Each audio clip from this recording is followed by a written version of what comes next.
Hello बच्चों, कैसे हो बेटा आप सभी। गुड मॉर्निंग सभी को। बेटा आज जो हम टॉपिक पढ़ने वाले हैं वो मूविंग चार्ज एंड मैग्नेटिज्म का लेक्चर नंबर 8 है, जिसके अंदर आज हम पढ़ेंगे कि एक चार्ज पार्टिकल जब मोशन में होता है तो उसके ऊपर इलेक्ट्रिक फोर्स और मैग्नेटिक फोर्स, समझ रहे मेरी बात, इलेक्ट्रिक फोर्स और मैग्नेटिक फोर्स कितना लगता है जब उस चार्ज को इलेक्ट्रिक फील्ड और मैग्नेटिक फील्ड के अंदर से निकाला जाता है। ध्यान दीजिए मेरी बात के ऊपर, मैं क्या कहना चाह रहा हूं कि जब एक चार्ज पार्टिकल जो है वो एक मैग्नेटिक फील्ड और इलेक्ट्रिक फील्ड के अंदर से पास किया जाता है तो उसके ऊपर कितना फोर्स लगता है। बात आई समझ में। चलिए तो आज हम स्टार्ट करेंगे मूविंग चार्ज एंड मैग्नेटिज्म का लेक्चर नंबर 8, जिसके अंदर आज हम स्टडी करेंगे बेटा force on a moving charge in a electric field या uniform electric field. In a uniform लिख लेना बेटा यहां पर, यूनिफॉर्म इलेक्ट्रिक फील्ड के अंदर जब एक चार्ज पार्टिकल मूव कर रहा है तो उसके ऊपर कितना फोर्स लगेगा। बात आई समझ में। तो कितना फोर्स लगेगा ये बात हम स्टडी करेंगे। ओके, तो फोर्स तो हमें पता है, ये हम फर्स्ट यूनिट में पढ़ चुके हैं। जब किसी इलेक्ट्रिक फील्ड के अंदर से चार्ज पार्टिकल को मूव कराया जाता है तो उसके ऊपर QE फोर्स लगता है। पता है आप सभी को कितना फोर्स लगता है बेटा, QE फोर्स लगता है। फिर इसके अंदर हम क्यों पढ़ रहे हैं, क्योंकि हमने पढ़ना है कि जब एक चार्ज पार्टिकल को मैग्नेटिक फील्ड के अंदर से मूव कराया जाएगा तो कितना फोर्स लगेगा। तो उससे पहले हम पढ़ लेते हैं इलेक्ट्रिक फील्ड के बारे में थोड़ा सा, ठीक है। तो देखिए बेटा, अब एक मूविंग चार्ज है, जब एक चार्ज रेस्ट में होता है तो उसके ऊपर इतना फोर्स लगता है इलेक्ट्रिक फील्ड के द्वारा। जब वो मोशन में होता है तो उसके ऊपर कितना फोर्स लगता है, तो भी बेटा इतना ही फोर्स लगेगा।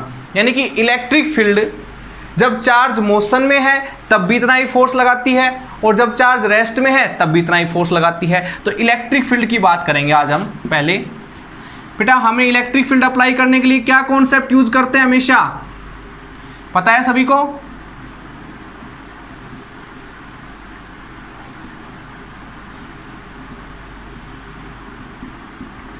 दो प्लेट लेंगे,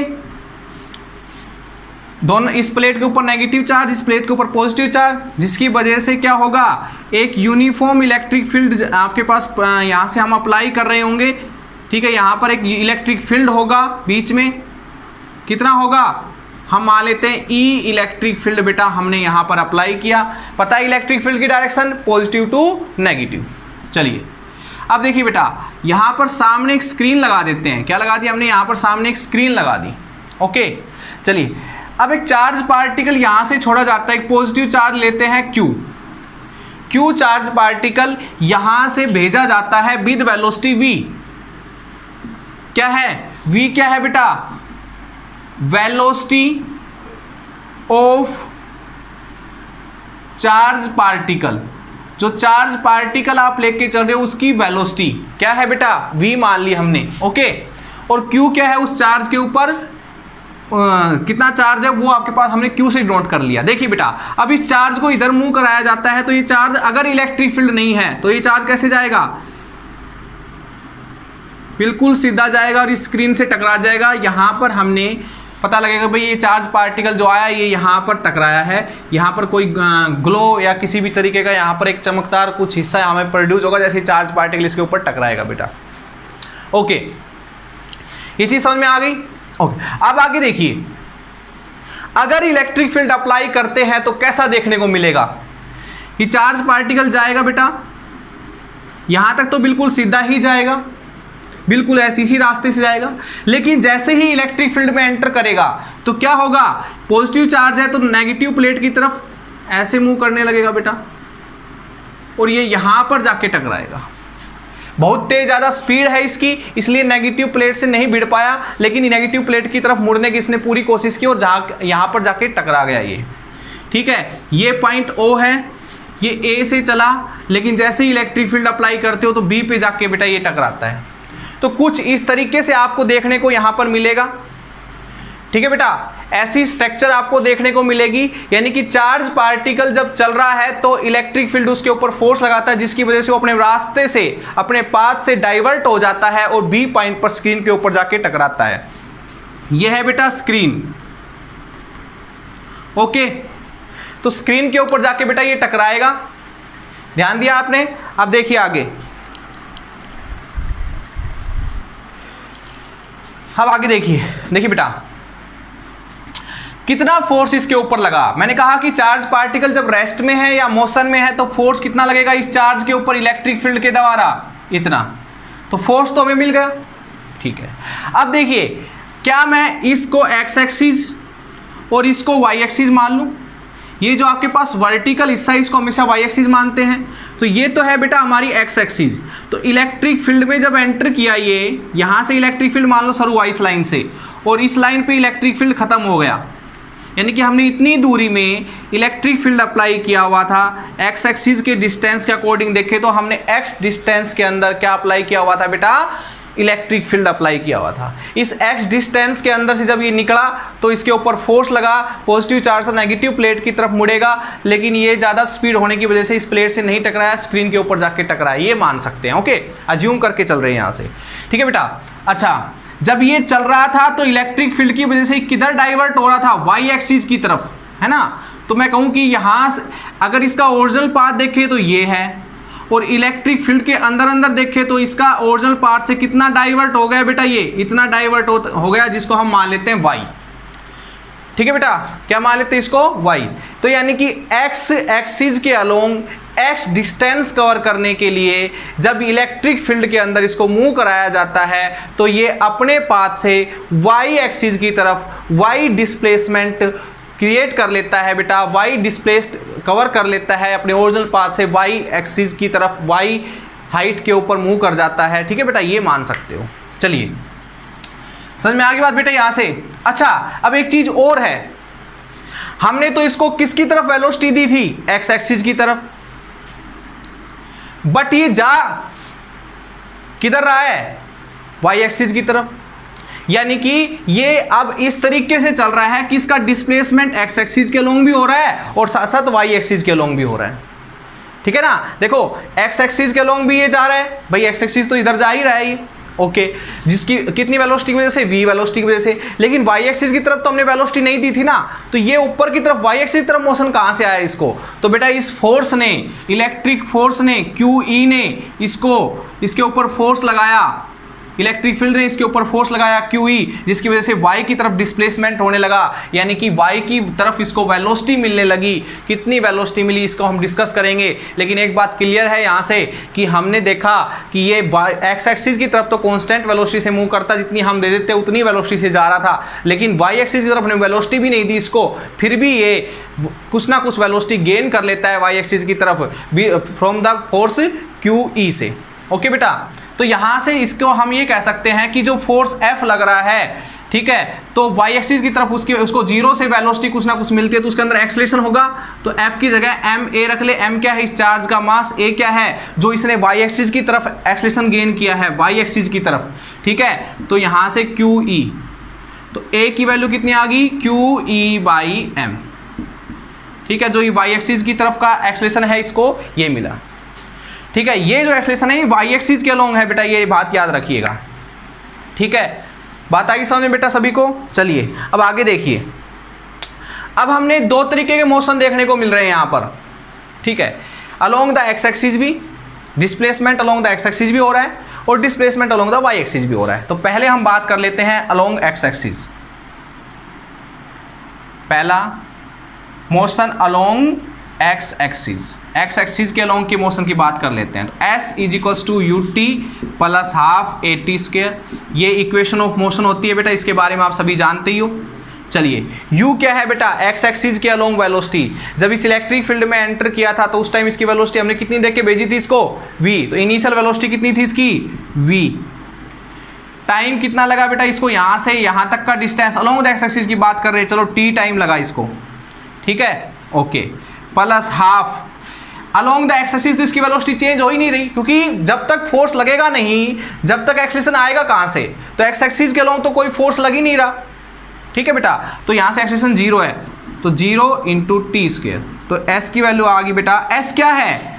एस क्या है बेटा? डिस्प्लेसमेंट। तो इलेक्ट्रिक फील्ड में एक्स एक्सिस के अलोंग कितना डिस्प्लेसमेंट इसने कवर किया, वो हमने मान लिया एक्स। तो एक्स एक्सिस के अलोंग की बात कर रहे हैं, एक्स वी टी। तो यहां से बेटा आपकी टी की वैल्यू क्या आ जाएगी? X by V. चलिए समझ में आ गया बेटा इसको? मैं इसको ऊपर लिख देता हूं इस इक्वेशन को। टी की वैल्यू क्या आई है जब हमने एक्स एक्सिस के अलोंग के मोशन की बात की, तो वो। अब मोशन की बात करते हैं वाई एक्सिस के अलोंग, ठीक है। वाई एक्सिस के अलोंग मोशन की बात करते हैं, ध्यान दीजिए। जब वो वाई एक्सिस के तरफ मूव करने लगता है बेटा फोर्स की वजह से, तो वाई एक्सिस के तरफ इस इलेक्ट्रिक फील्ड में कितना डिस्प्लेसमेंट हो चुका होता है। जब इलेक्ट्रिक फील्ड से बाहर निकल रहा है उसकी बात नहीं हो रही बेटा, इलेक्ट्रिक फील्ड के अंदर अंदर वो कितना डिस्प्लेसमेंट कवर कर चुका है, वाई। तो वाई लिखिए यहाँ पर। इनिशियल वेलोसिटी कितनी थी वाई एक्सिस के अलोंग? थी नहीं भाई, वाई एक्सिस के अलोंग वेलोसिटी थोड़ी दी थी हमने, ओके।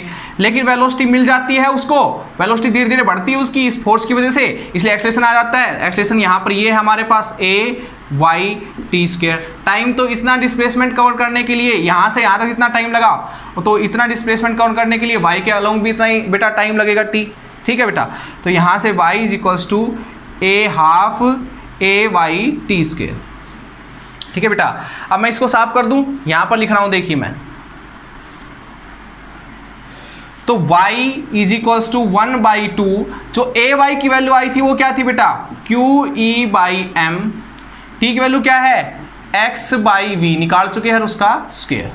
तो y is equals to Q E 2m V square और x स्क्वायर। तो ये तो बेटा देखो, Q charge constant, applied electric field constant, mass of the charge particle constant, V की वैल्यू भी कांस्टेंट, ठीक है। ये सारी चीजें कांस्टेंट है, तो इनकी जगह क्या रख लेते हैं? K, और यहां से आ गया एक्स स्क्वायर। यहां से एक बात प्रूव हुई, देखो बेटा ध्यान से, ये किसकी इक्वेशन होती है? पैराबोला।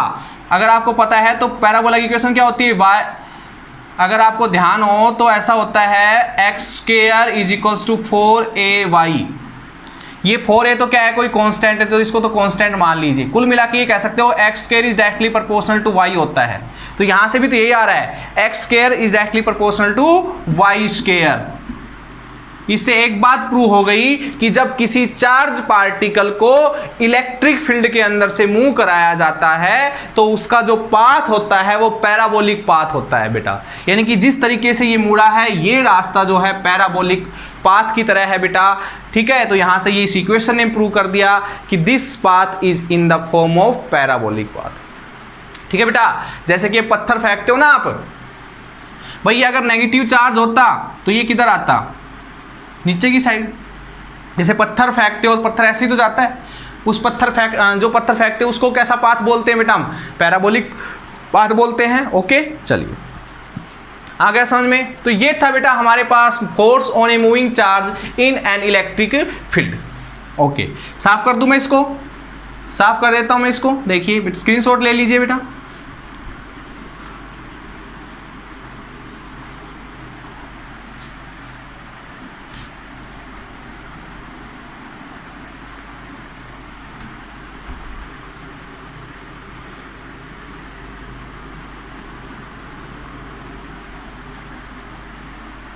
अब बात करेंगे बेटा हम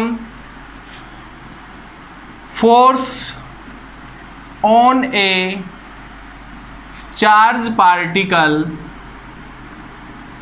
या फिर force on a moving charge particle. यहां पर मूविंग लिख लीजिए बेटा, moving charge particle in an electric field, sorry in an magnetic field, in a magnetic field, ऐसे लिखिए, in a uniform magnetic field.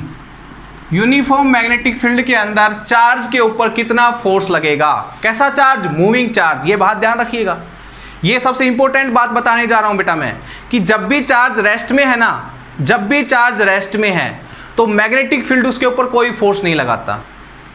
जब चार्ज मोशन में है तो मैग्नेटिक फील्ड उसके ऊपर फोर्स लगाता है। फॉर एग्जाम्पल हमने क्या किया, यहां पर एक वायर लिया, इसमें से करंट आई फ्लो करवाया। हमें ये तो बात मालूम है कि जब करंट आई फ्लो करेगा तो इसके चारों तरफ एक मैग्नेटिक फील्ड होगा। एक चार्ज को यहां पर हमने रख दिया, रेस्ट में है चार्ज, क्या है बेटा, रेस्ट में है। ओके, तो हमने देखा कि करंट फ्लो कर रहा है, मैग्नेटिक फील्ड रिवॉल्व कर रहा है, लेकिन चार्ज के ऊपर कोई असर नहीं पड़ रहा, यानी चार्ज जब पहले रेस्ट में था, अब भी रेस्ट में है, हमेशा रेस्ट में रहेगा। ओके, हमने क्या किया, अब की बार एक चार्ज करंट फ्लो करवाया और एक चार्ज को बेटा मोशन में लेके आए, इधर से मूव कराया। अब की बार चार्ज जो है वो है बेटा मोशन में, इधर जा रहा है चार्ज, लेकिन देखते क्या है कि चार्ज सीधा ना जाते हुए अपने पाथ से डाइवर्ट हो जाता है बेटा।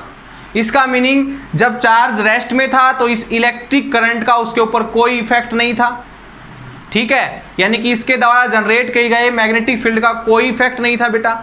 लेकिन चार्ज पार्टिकल जब मोशन में आया तो अपने रास्ते पर ना जाते हुए अपने रास्ते से डाइवर्ट हो गया, इसके मीनिंग इसके ऊपर कोई ना कोई फोर्स लग रहा है, यहां पर इसके ऊपर कोई ना कोई फोर्स लग रहा है। कौन सा फोर्स लग रहा है बेटा, मैग्नेटिक फोर्स लग रहा है। कौन सा, मैग्नेटिक फोर्स, जिसकी वजह से ये अपने पाथ से डाइवर्ट हो जाता है। तो इससे ये बात प्रूव हो गई थी कि चार्ज को मोशन में रहना जरूरी है अगर उसके ऊपर आप फोर्स चाहते हो मैग्नेटिक फील्ड के द्वारा। क्लियर बेटा, चलिए, तो ये बात यहां से प्रूव हो गई। अब हम बात करेंगे कि फोर्स होता कितना है। देखो, हमने ये बात प्रूव हो गई कि चार्ज जब मोशन में है तो उसके ऊपर फोर्स लगेगा मैग्नेटिक फील्ड की वजह से। कितना लगेगा ये हम पहले पहले लेक्चर में मूविंग चार्ज एंड मैग्नेटिज्म का फर्स्ट लेक्चर एक बार फिर से आप देखना बेटा, उसमें हम डिस्कस कर चुके हैं अच्छी तरह से कि force on a charge particle in a magnetic field is equal to q v b sine theta. Force on a charge particle in an magnetic field is equal to q v b sine theta, या वो vector form में लिखे तो बेटा ये था हमारे पास v cross b, cross product between v and v। ठीक है बेटा, ये फोर्स था हमारे पास कब, किसके ऊपर, एक चार्ज पार्टिकल जो v वेलोसिटी से एक मैग्नेटिक फील्ड b के अंदर मूव कर रहा है तो उसके ऊपर लगने वाला फोर्स। ठीक है, लेकिन आज हमने पता करना है कि इस फोर्स की डायरेक्शन क्या होगी बेटा। तो यहां से हम 3 रूल पढ़ने वाले हैं बेटा आज, जिसमें हम डिस्कस करेंगे कि चार्ज के ऊपर कितना फोर्स लगेगा वो हम डिस्कस कर चुके, लेकिन किस डायरेक्शन में लगेगा उसके 3 तरीके आज हम पढ़ेंगे बेटा। ध्यान दीजिए मेरी बात पे। तो क्या क्या है, ठीक है, क्या क्या डायरेक्शन होगी, किस तरीके से डायरेक्शन पता करेंगे इस फोर्स की, उससे पहले आप ध्यान दीजिए बेटा। आपको वेक्टर फॉर्म पता होती है, वेक्टर के बारे में अच्छी तरह जानते हो। ए कोई वेक्टर मिलता है 2 वेक्टर के क्रॉस प्रोडक्ट से, ये चीज तो पता है आपको।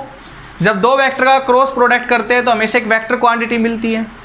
ठीक है, अब इस वेक्टर क्वांटिटी की डायरेक्शन क्या होती है भाई, वेक्टर क्वांटिटी मिली है ना तो इसकी डायरेक्शन तो होगी। जैसे मान लीजिए बी है, एक हम यहाँ से एक कोई प्लेन ले लेते हैं बेटा, इस प्लेन में एक बी इधर है और सी इधर है बेटा, इन दोनों का क्रॉस प्रोडक्ट किया जाता है। ठीक है बेटा, तो यहाँ से हमें एक वेक्टर मिलता है जो इन दोनों के, यानी कि इस प्लेन के, जो इन दोनों का प्लेन है उसके परपेंडिकुलर होता है बेटा ए। कहने का मीनिंग ए और बी के द्वारा बनाए गए प्लेन के हमेशा परपेंडिकुलर होता है जो वेक्टर उन दोनों के क्रॉस प्रोडक्ट से मिला हो। ठीक है, तो यहां से जो f है बेटा, ये भी तो b और v के क्रॉस प्रोडक्ट से मिल रहा है, ये भी तो v velocity, b magnetic field, इन दोनों के क्रॉस प्रोडक्ट से मिल रहा है बेटा। तो इन दोनों के क्रॉस प्रोडक्ट से मिल रहा है तो इसका मीनिंग क्या हो गया कि भाई ये भी इन दोनों के द्वारा बनाए गए प्लेन के परपेंडिकुलर होगा। For example x axis y axis से हम डिस्कस भी कर चुके हैं। ये हमारे पास एक्स एक्सिस है बेटा, यानी कि इधर हमने मैग्नेटिक फील्ड अप्लाई किया हुआ है। एक चार्ज पार्टिकल जा रहा है इधर, यानी कि दोनों के बीच में परपेंडिकुलर, एक दूसरे से परपेंडिकुलर है। इधर कोई चार्ज पार्टिकल Q है वो मूव कर रहा है v वेलोसिटी से। ये मान लीजिए x एक्सिस हो गई, ये मान लीजिए z एक्सिस हो गई। तो राइट, ये है हमारा लेफ्ट हैंड फ्लेमिंग रूल बेटा। कौन सा, लेफ्ट हैंड फ्लेमिंग रूल, जो कहता है कि अगर वेलोसिटी और v दोनों आपस में एक दूसरे के परपेंडिकुलर है तो जो F होगा फोर्स वो हमेशा इन दोनों के द्वारा बनाए गए प्लेन के परपेंडिकुलर होगा बेटा। क्या होगा? परपेंडिकुलर। ठीक है बेटा, यानी कि b v की डायरेक्शन के परपेंडिकुलर होगा। कौन? v की डायरेक्शन के परपेंडिकुलर होगा। कौन? b के द्वारा चार्ज के ऊपर लगाए गए फोर्स, जो फोर्स इतना लग रहा है बेटा, ये फोर्स जो है परपेंडिकुलर होगा। यानी कि चार्ज पार्टिकल इधर जाने लगेगा इन मैग्नेटिक फील्ड b के अंदर, तो चार्ज पार्टिकल फोर्स की वजह से ऊपर की साइड मुड़ जाएगा बेटा। क्लियर? ओके, तो ये है लेफ्ट हैंड फ्लेमिंग रूल जो बताता है फोर्स की डायरेक्शन। ठीक है बेटा, फोर्स इन दोनों के क्रॉस प्रोडक्ट से मिलता है तो इन दोनों के द्वारा बनाए गए प्लेन के हमेशा परपेंडिकुलर फोर्स लगता है। क्लियर बेटा? ये एक्सपेरिमेंटली प्रूव है तो बिल्कुल कंफ्यूज होने की जरूरत नहीं है कि फोर्स की डायरेक्शन है ऐसे कैसे पता कर ली। ठीक है बेटा, एक चार्ज पार्टिकल को मैग्नेटिक फील्ड में मूव कराया गया तो वो चार्ज पार्टिकल जिधर छोड़ा गया उसके भी परपेंडिकुलर मूव कर जाता है और मैग्नेटिक फील्ड के परपेंडिकुलर भी मूव कर जाता है। ठीक है, तो यहां से हम इसको साफ कर दे बेटा। चलिए, तो अब हम बात करेंगे कि अगर हम चाहते हैं कि F की वैल्यू 0 हो, यानी कि ये कह सकते हो कि इस चार्ज के ऊपर जो v वेलोसिटी से मैग्नेटिक फील्ड B के अंदर मूव कर रहा है उसके ऊपर लगने वाला फोर्स, मैग्नेटिक फोर्स 0 कब होगा। ठीक है बेटा, तो पहला केस देखिए, या तो चार्ज ही 0 हो तो Fm की वैल्यू 0 हो सकती है। पहला केस भाई ये 0 हो तो 0 हो सकती है। दूसरा, V की वैल्यू 0 हो तो भी हमारा Fm 0 हो सकता है। क्लियर बेटा? यानी कि चार्ज पार्टिकल मोशन में ना हो। समझ में आई? अगर चार्ज पार्टिकल मोशन में नहीं होगा तो V की वैल्यू 0 होगी तो उसके ऊपर कोई फोर्स नहीं लगेगा मैग्नेटिक फील्ड के द्वारा। या फिर कह सकते हैं हम कि मैग्नेटिक फील्ड ही हमने 0 अप्लाई कर रखा हो तो भी Fm की वैल्यू 0 हो सकती है, क्योंकि जब अप्लाइड मैग्नेटिक फील्ड ही 0 हो गया तो क्या फोर्स लगाएगा, है ना? तो बेटा ये भी आपके पास 0 होगा। ओके, तो चौथा केस जो है, फोर्थ पार्ट जो है इसका, वो इंपॉर्टेंट भी मान लीजिए। देखिए, Q की वैल्यू 0 हुई तो F0, V की वैल्यू 0 हुई तो F0, B की वैल्यू 0 हुई तो F0, साइन थीटा की वैल्यू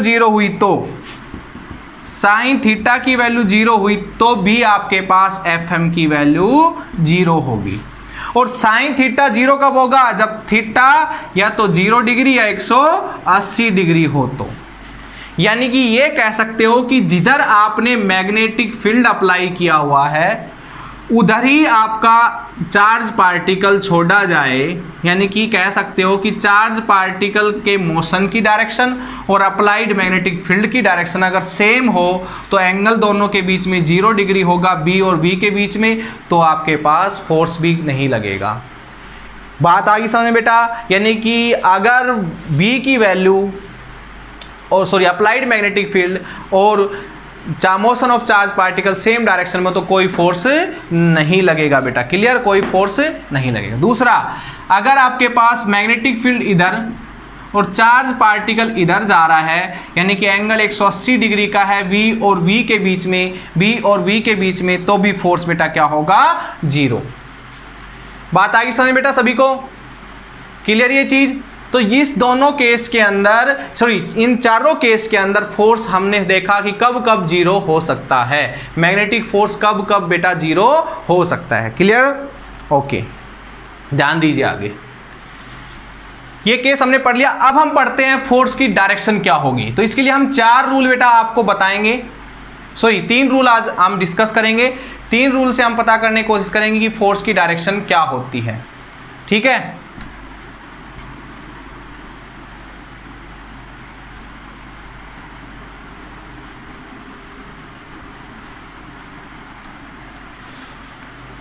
डायरेक्शन ऑफ फोर्स या direction of magnetic force in a magnetic force on a charge particle बेटा। चार्ज पार्टिकल के ऊपर लगने वाला मैग्नेटिक फोर्स की डायरेक्शन बेटा क्या होगी? पहला रूल देखिए। ठीक है, first rule, screw rule. Screw rule. बेटा एक चार्ज पार्टिकल इधर जा रहा है मान लीजिए, और उसके ऊपर अप्लाइड मैग्नेटिक फील्ड इधर है, ठीक है। तो यहां से देखिए अभी जो फोर्स की वैल्यू लिखी थी हमने वेक्टर फॉर्म में, तो ये थी, ये था फोर्स का फॉर्मूला। पहले क्या आ रहा है v, ठीक है, फिर क्या आ रहा है b, तो v से b की तरफ मूव करना है हमेशा, और इन दोनों के बीच का एंगल जो है थीटा, ठीक है। तो हमेशा v से v की तरफ, तो ये डायरेक्ट, ये हमें तीर का साइन लगा दिया। स्क्रू पता है आपको, बुलेट होता है, ये बुलेट है बेटा। इस बुलेट को आपने कैसे घुमाना है, देखिए ध्यान से, इस बुलेट को आपने कैसे घुमाना है, v, ये जो है देखिए v की तरफ है, किसकी तरफ है, v की तरफ। इसको घुमाया, किसकी तरफ लेके आएंगे बेटा, किसकी तरफ लेके आएंगे, b की तरफ। b से इसको v की तरफ लेके आएंगे, v से इसको b की तरफ लेके आएंगे, ठीक है, इस तरीके से। तो उस टाइम इस केस के अंदर अगर बुलेट को आप ऐसे घुमाओ बुलेट को बेटा आप ऐसे, तो बुलेट हमेशा क्या होता है, कसता है, यानी कि अंदर की साइड जाता है। बुलेट को ऐसे घुमाते हो ना, तो उस केस में क्या होता है बेटा, बुलेट को ऐसे घुमाते हो तो बुलेट उस टाइम कसता है बेटा, यानी कि अंदर की साइड जाता है, ठीक है। तो इसका मीनिंग फोर्स की डायरेक्शन इनवर्ड होगी, यहां पर फोर्स की डायरेक्शन बेटा जो है वो इनवर्ड होगा, क्या होगा, अंदर की साइड होगी फोर्स की डायरेक्शन, ठीक है। अब देखिए मान लो मैग्नेटिक फील्ड आपने इधर अप्लाई कर रखा है, v की वैल्यू इधर है, यानी कि चार्ज पार्टिकल इधर मूव कर रहा है, तो ये इन दोनों के बीच में एंगल है। अब की बात देखो, आगे तो v आ रहा है ना, तो हमने v से v की तरफ घुमाना है, देखो ये, अब इसको हमने घुमाया v से b की तरफ। तो इस केस में हम घुमा रहे हैं इसको ऐसे घुमा रहे हैं बेटा, इस केस में इसको ऐसे। तो इस केस में अगर हम इसको ऐसे घुमा रहे हैं, तो इस केस में हमारे पास क्या होता है, बुलेट खुलता है बेटा। हम बुलेट को अगर खोलना हो ना, तो इससे ऐसे खोलते हैं, ऊपर की साइड आता है जब ऐसे मूव करता है, तो ऐसे मूव करता है, तो यानी कि फोर्स की डायरेक्शन क्या होगी बेटा, आउटवर्ड होगी। चलिए, तो ये जो यहाँ पर हम चार्ज पार्टिकल लेके चल रहे हैं, जो ये चार्ज पार्टिकल इधर जा रही है, कैसा चार्ज लेके चल रहे हैं बेटा, एक बात ध्यान रखना, पॉजिटिव चार्ज लेके चल रहे हैं। अगर यहाँ नेगेटिव चार्ज लेके चलते तो बेटा, तो फोर्स की डायरेक्शन जहां आउटवर्ड दिखाई जा रही है वहां फिर हमें इनवर्ड लेके चलनी पड़ती, फॉर नेगेटिव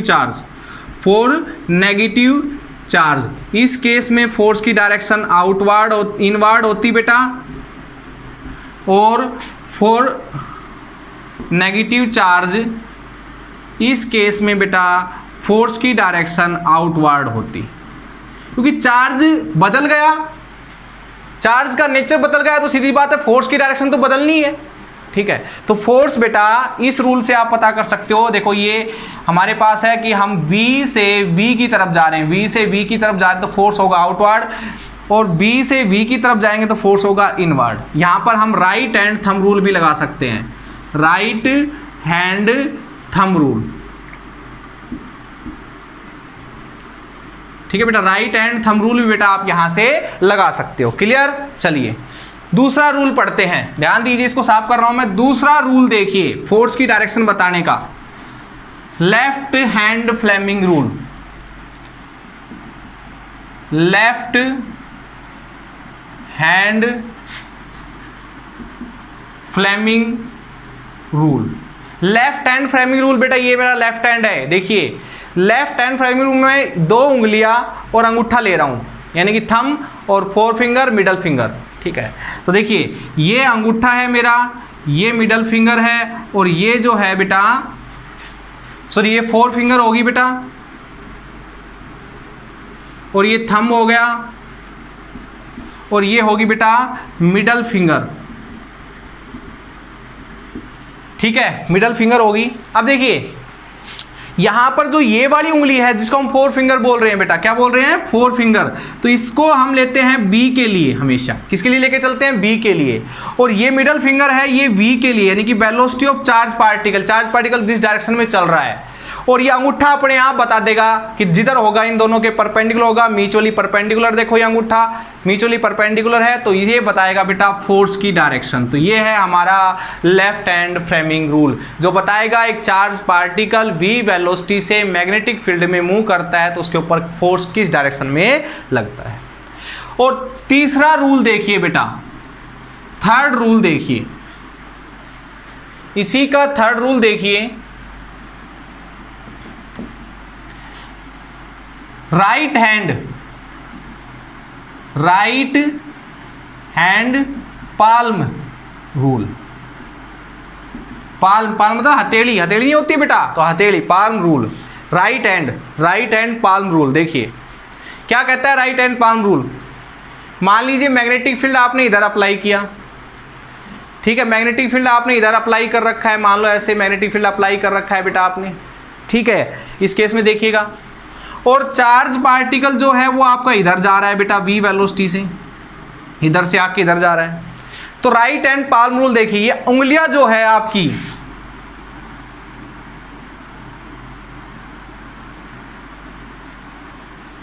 ठीक है, उंगलियां जो है वो तो मैग्नेटिक फील्ड के लिए होगी बेटा, ठीक है, और जो आपका अंगूठा होता है बेटा वो होगा वेलोसिटी के लिए, और जो हथेली है बेटा आपकी, हथेली जिधर होगी वो बताएगी फोर्स की डायरेक्शन। कौन? पाल्म। जो आपकी हथेली है वो पाल्म जो है आपकी वो बताएगी मैग्नेटिक फील्ड की डायरेक्शन। तो ध्यान दीजिए, उंगलियां रखिए मैग्नेटिक फील्ड की तरफ रखी।